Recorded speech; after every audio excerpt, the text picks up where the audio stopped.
శ్రీ గణపతి శ్రద్ధాను స్వామీజీ,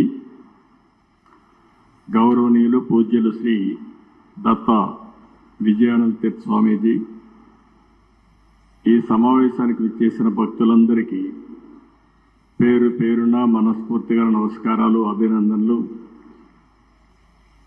ఈరోజు స్వామీజీని ఇక్కడ నేను దర్శనం చేసుకోవడం నా అదృష్టంగా నేను భావిస్తున్నా. ఆయన ఆశీస్సులు తీసుకున్నా. ఆయన ఎప్పుడు కూడా ఒక మంచి మనసుతో ఆశీర్వదిస్తారు. సమాజం కోసమే ఆయన పనిచేస్తున్నారు. ఈరోజు ఆయన చెప్పిన మాటలు కూడా మీరు వింటే, ఆయన నేను కష్టాల్లో ఉన్నప్పుడు ఆయన పూజ చేసి నాకు ఆ ఫలితాన్ని ఇప్పుడు నా చేతికి ఇచ్చారు.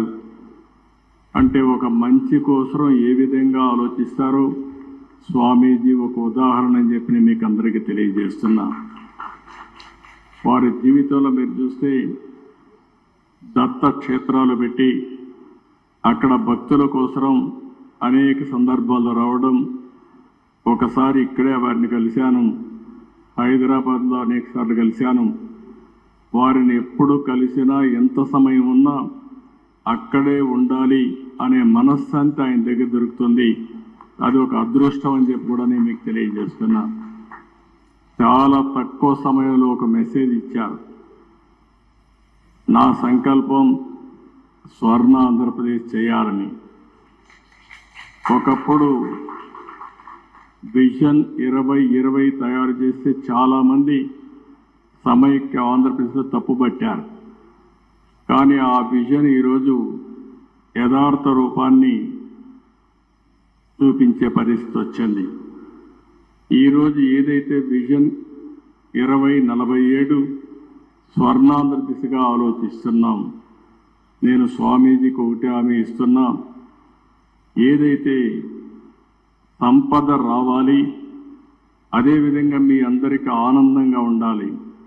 సంపద ఇవ్వడంలో మేము ముందుకెళ్తాం, కానీ ఆనందంగా మీరు ఒక పద్ధతి ప్రకారం ఉండాలంటే అది స్వామీజీ వల్లనే సాధ్యం అని చెప్పి కూడా నేను మీ అందరికీ తెలియజేస్తున్నా. ఎప్పుడు కూడా యథార్థాన్ని చెప్పే పరిస్థితిలో ఉండాలి. స్పిరిచువాలిటీ కూడా మనకు ఉండాల్సిన అవసరం ఉంది. అదే సమయంలో భగవంతుడు ఆశీస్సులు కూడా మనకు ఉండాల్సిన అవసరం ఉంది. ఆ భగవంతుడికి దగ్గర చేర్చే వ్యక్తే మన పూజ్యశ్రీ స్వామీజీ అని చెప్పి కూడా నేను మీకు తెలియజేస్తున్నా. చాలామందిని చూసాం, కానీ నాదస్వరంతో మన అందరికీ సమస్యలుంటే పరిష్కారం చేసే శక్తి ఒక్క మన స్వామికే ఉండడం మనందరి అదృష్టం కూడా.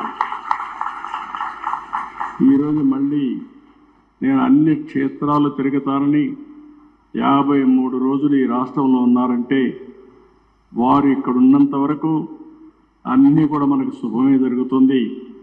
నేను వారికి ఒకటే హామీ ఇస్తున్నా. మీరు చేసే ప్రజలకు మంచి కోసం మీరు తాపత్రయం పడుతున్నారు. వారికి దేవుని కృప కలగాలని మీరు ఆలోచిస్తున్నారు. నేను కూడా ఆలోచించేది మీ యొక్క ఆశీస్సులతో ఈ ప్రజలకు ఆర్థిక స్వావలంబన జరగాలని, పేదరికం పూర్తిగా పోవాలని, ప్రజలందరూ ఆనందంగా ఉండాలని చెప్పి ఆశిస్తున్నా. దానికి పూర్తిగా స్వామీజీ యొక్క ఆశీస్సులు కోరుకుంటూ ఈరోజు మిమ్మల్ని చూస్తే ఒక ప్రశాంతంగా కూర్చున్నారు ఇక్కడ. అంటే మీరంతా ఒక పరిపక్వంగా కూడా ఉన్నారు. స్వామీజీ పైన నమ్మకం, ఆ నమ్మకంలో కొంత శాతం పాలకులైన నా మీద కూడా పెట్టండి. మీకు స్వర్ణాంధ్రప్రదేశ్ దిశగా ముందుకు తీసిపోయే బాధ్యత నేను తీసుకుంటానని మరొక్కసారి మీ అందరికీ హామీ ఇస్తూ ఈరోజు ఈ అవకాశాన్ని ఇచ్చిన మిమ్మల్ని అందరినీ పేరు పేరున మనస్ఫూర్తిగా అభినందిస్తూ స్వామీజీకి మరొక్కసారి ప్రత్యేకంగా పాదాభివందనం చేస్తూ సెలవు తీసుకుంటున్నాను. జై హింద్.